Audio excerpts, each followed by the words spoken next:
আর প্রতিদিনই দেখাতে হয় কোনো না কোনো বন্যপ্রাণ জঙ্গল থেকে বেরিয়ে আসে, আর তাকে আবার বিরক্ত করে মানুষ।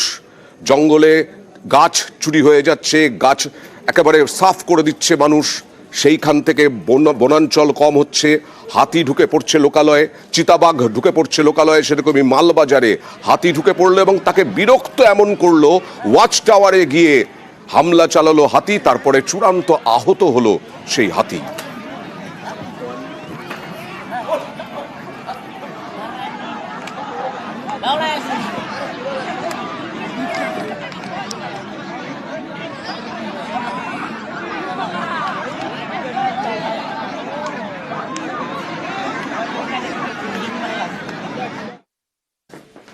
সিবিআই এর চার্জ গঠন আলিপুর কোর্টে আগামী সপ্তাহেই। কার না এতদিন ভৎসনা হলো সিবিআই, যার জন্য এতদিন সিবিআইকে ভৎসনা করা হলো দেরি করার জন্য, সেই সন্দীপ ঘোষের চার্জ গঠন হবে আরজি কর দুর্নীতি মামলায়। আরো ডিটেলে জানবো, আমার সঙ্গে রয়েছে অমিত।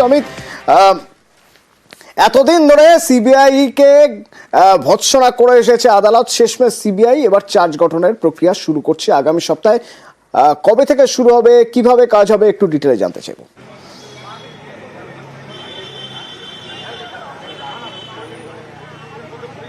গতকাল ভৎসনা করা হয়েছিল সিবিআই আধিকারিক এবং সিবিআইয়ের আইনজীবীকে যে তারা 100% নথি আদালতে নিয়ে আসেনি, অভিযুক্ত পক্ষের আইনজীবীদের হাতে সেই নথি তুলে দিতে হবে চার্জশিটের।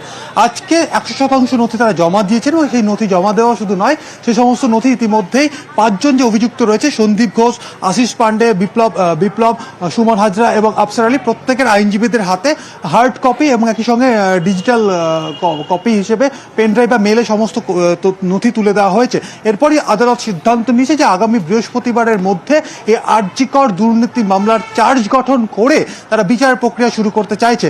আগামী মঙ্গলবার পরবর্তী শুনানির দিন ধার্য রাখা হয়েছে, কারণ আজকে যেহেতু নোটিশ সার্ভ করা হয়েছে অভিযুক্ত পক্ষের আইনজীবীদের হাতে, সে সমস্ত নথি তারা খতিয়ে দেখবে, তাদের কোনো যে বক্তব্য থাকে তারা আদালতে সেটি জানাবেন। তারপর বুধবার একটা হিয়ারিং করে সম্ভবত বুধবার দ্বিতীয়ার্ধ বা বৃহস্পতিবার দিন চার্জ গঠন হয়ে যেতে পারে এই আরজি কর দুর্নীতি মামলায়, এবং পরবর্তী তারপর থেকে বিচার প্রক্রিয়া শুরু হয়ে যাবে, এমনটা কিন্তু আদালত সূত্রে খবর। ধন্যবাদ।